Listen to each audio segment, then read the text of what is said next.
Well, hi everybody. I am with Sibu, who is one of the great young men making a difference in South Africa, connected to what we're involved in our church in South Africa, which is through our Hillsong Africa Foundation, the Innovation Hub. Sibu, it is so good to be with you today. How are you? You're in Cape Town. How's things? Yeah, good morning, Pastor Phil, from what I hope will be a sunny Cape Town. Doing well, thank you, and very happy to have a chat, yeah. So tell us a little bit about your story. You grew up in Johannesburg, is that right? Tell us a bit about what life has been like up until this point for you. Yeah, so I'm born and bred in Johannesburg.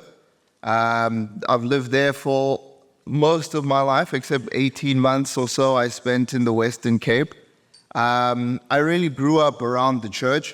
Went to school in Johannesburg as well. I managed to finish high school at a really good school up here in Johannesburg, and I studied as well. At the time, I was very interested in commerce, and so I studied economics and I studied marketing, and I was convinced at that time that that's the field I would go into. But very early in my career, God kind of stopped me in my tracks, and He called me to come and apply my hand at some of the work in the ministry. So I studied theology for a little bit and joined staff at one of our churches here in Johannesburg and served on staff for about 3 or 4 years, running a discipleship college.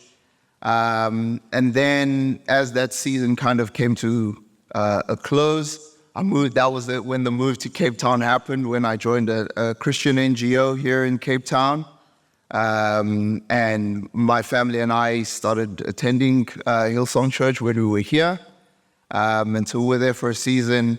And then I moved back to Joburg, worked at a bank for a little bit, and then IHub found me. And that's where our journey began. So what's fascinating to me is, and this session we're talking about at conference is about marketplace and mission, but the IHub, the Innovation Hub, also has a social impact element to it. And it seems to me you're someone who's obviously considered that there's a mission, a deep purpose for your life in your personal relationship with Jesus, and then trying to work out where does that sit? Is it in the marketplace? Is it in the church? And I think for all of us, you know, we can grapple with some of those things. And maybe we do a season in one and a season in the other. But it seems to me all the journey that you go on, you learn a lot along the way to the point where you're at now. And I think you've got some real significant insight and wisdom and a real deep purpose about why you're doing what you're doing now. So tell us a little bit about the Innovation Hub. I am very excited about this project. I was still in Cape Town when we formulated the concept, the idea of teaching digital skills to the young generation growing up, seeing a real opportunity there. But tell us about what is happening with the Innovation Hub and why you were attracted to it, because obviously it was already operating, but you see the real value in what it's all about. Sure. You make a very good point that I just want to latch onto there, where you mention how sometimes it can seem like there is a separation between, the world of commerce and the marketplace, and then the world that's interested or associated with social and societal change. But, in my time kind of bouncing around between the two, I've come to learn that it is actually possible to have commercial interests, but commercial interests that are geared towards purpose and are geared towards creating lasting, impactful change in society. And the Innovation Hub, or IHub Africa, as we call it, it is our answer to the question of how do you make a lasting impact in the lives of the youth in society and give them the possibility to gain access into the economy. So, like you rightly mentioned, it predates me, and in sort of September 2019, the Innovation Hub was launched with the mission of seeking out South African youth from previously disadvantaged or previously underserved areas, and giving them the upskilling and the enablement and the empowerment of the skills that will give them the best chance to play an active part in the economy. One of the things that people may not be aware is in South Africa, where you are and where we spent time and obviously established church there, the youth unemployment rate is up in the 60-something%. Am I correct in saying that? Yeah, the data is not always 100% clear, but depending on how you are looking at the results, it can get as high as, 2/3, 66, 67% of South African youth who find themselves in a position where they're unemployed. Yeah. It's one thing when there is a shortage of jobs. It's another thing still when the youth don't see a way where they can acquire the skills, where they can even be viable applicants or viable candidates for any jobs that are there. And for them, the stakes are very high. Many of the students in our program are looked at as the breadwinners in their families. Many of them are looked at as the financial hope for their families, because the past that we come from as South Africa means that for many of our students, their parents were living in the thick of what was apartheid South Africa at the time. And so these youth themselves represent hope for their families. And if for them, even the prospect of acquiring the education and the skills that's required to get the jobs isn't there, then the situation can become quite dire. Simple needs are not so simple for many of them. Survival is a key thing that they have to take into account in their daily lives. And so, like you quite rightly state, the Innovation Hub is really designed to give them the skills to forge a path that is long-lasting for themselves and begin to create a generational change in society in a very real way. And so tell me a little bit about how the Innovation Hub runs.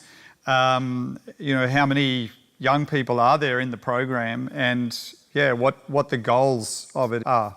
We've created a 10-month program that on a technical side trains the students on digital marketing skills. They train on all the platforms that digital marketers and marketers in their own right are using in their day-to-day working lives today. They train to understand the theory and the thinking around how to use approaches like design thinking in problem solving. Then we underpin the technical aspect with a core soft skills program. For yourself and myself, we've had the privilege of time to build up an arsenal of soft skills that we get to lean on as we carry on in our day-to-day lives. But the students in our program have spent that same amount of time focusing on survival. And so what we've found is there's a great need to build a very well-established and very rigorous soft skills training program that helps them think through, team dynamics, time management, project management, stakeholder management, communication, how to manage your private life in relation to your professional life. And so that core soft skills program then runs in parallel with the digital marketing training that we provide. And then thirdly, as a third leg, is a mentorship model. So each of our students is paired with a coach who is a working professional in any industry. So we have doctors, accountants, investment bankers, CEOs, each of whom are paired with one of our students and coach them throughout the program, just to help land a lot of those core soft skills components in their thinking. And also, we also run a masterclass module where throughout the year, we have a lot of these professionals come and provide masterclasses for the students. And so what you see then is a fully integrated and very comprehensive program that is designed to help build well-rounded youth. We subsidize up to 80% of their travel costs to come into the hub every day because they need to come in every day. We provide a meal for the students as well when they come. For some of them, that meal is the only meal they will get in that day.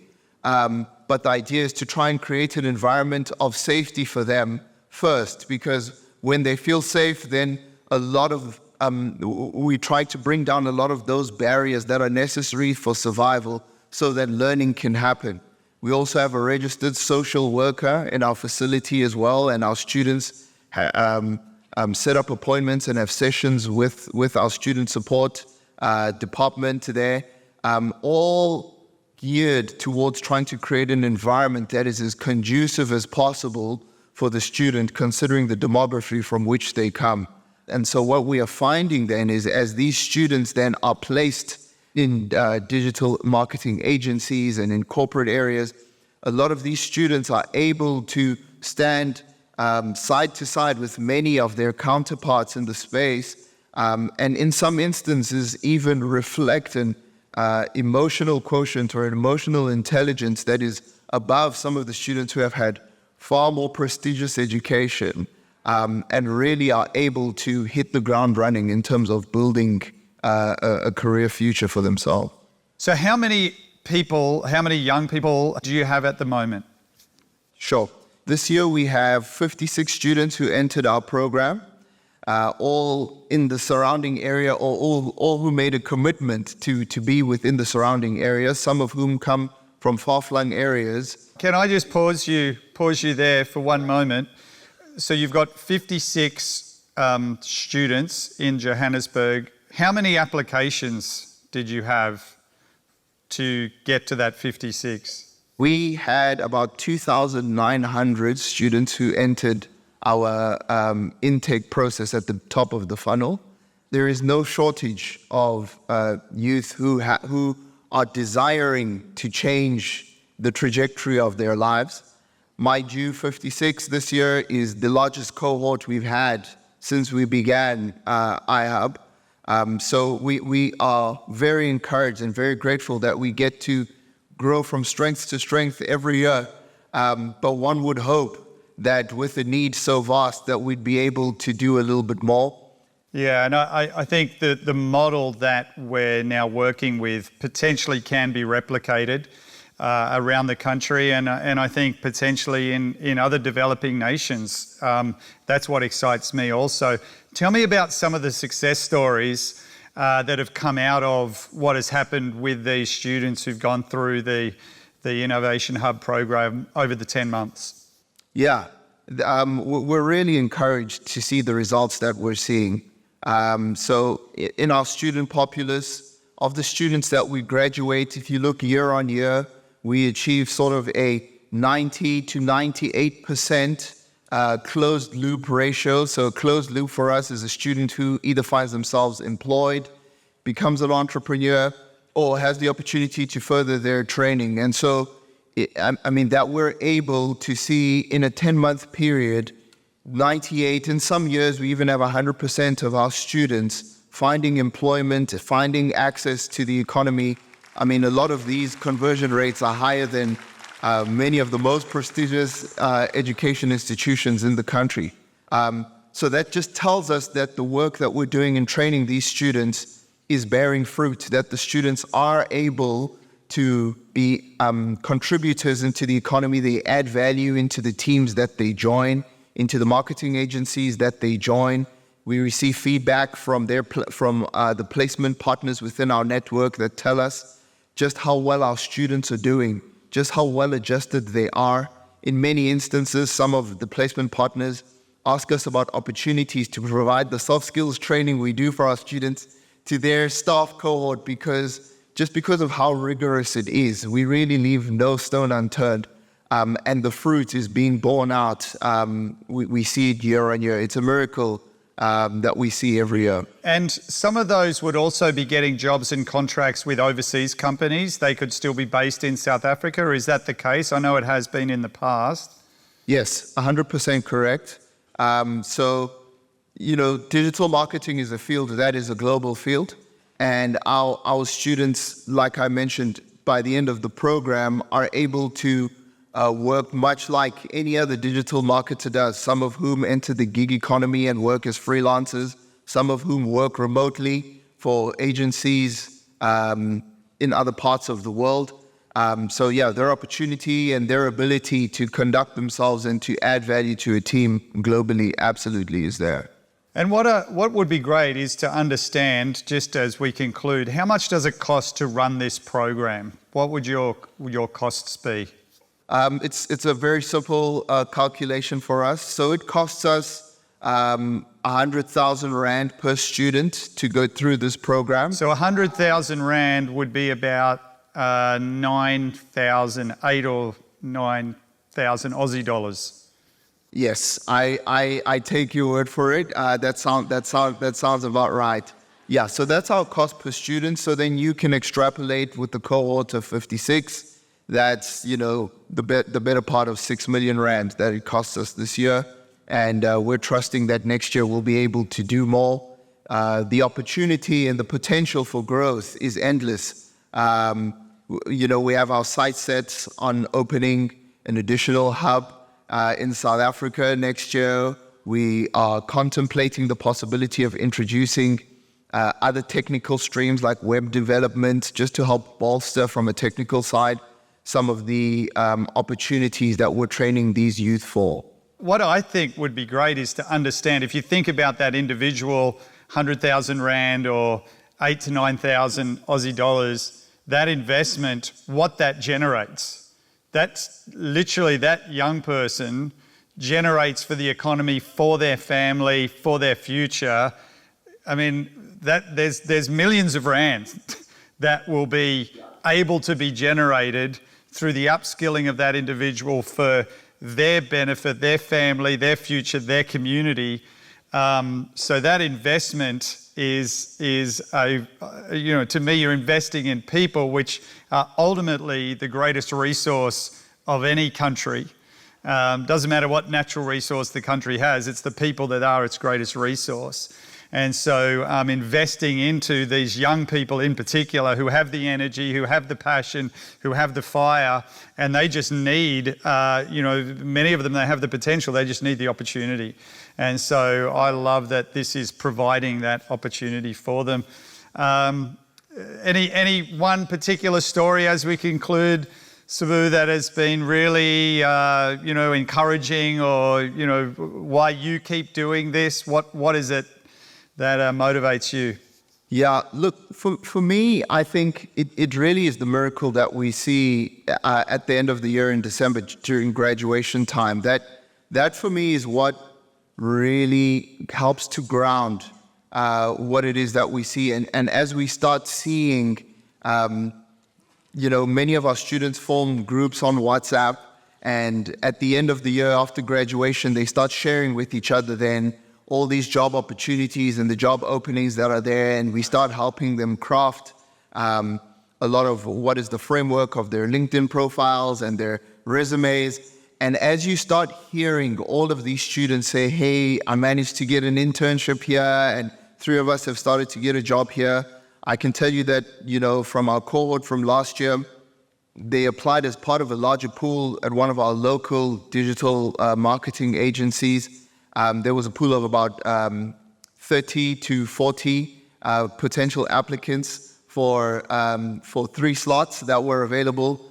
And so many of our students, as well as other students from around the country, applied for these positions. And 2 of the 3 roles were filled by IHub students. And so we're seeing that these students are actually beginning to enter the market field. They come in as alumni and they speak to our cohorts every year. And so to have them come back to the hub, some of them present masterclasses of their own to our students as well. And so it's seeing this wheel turn and turn, and to see these students come back and their lives are transformed. I could share countless stories of individuals who say, hey, the Innovation Hub made it possible for me to dream again, made it possible for me to see a future for myself again. It would be difficult and unfair for me to pick out one story, but the miracle is what we see in the transformation year on year. Yeah, look, I love it. I love hearing all about what's happening. Sabu, I just want to thank you for the incredible work you and the team are putting in to this next generation of amazingly gifted and talented young South Africans. giving them the opportunity that they deserve, and the benefit that is and will continue to be for the nation. And so we are cheering you on, and I'm sure there's a whole lot of people who have been inspired and would, even look to go, how do we support initiatives like this? Thank you again for all you're doing, and we love you. We're cheering you guys on and just believing that there are more and more incredible days for the Innovation Hub. God bless you. Thanks for being with us. Thank you. God bless. Cheers. Thank you.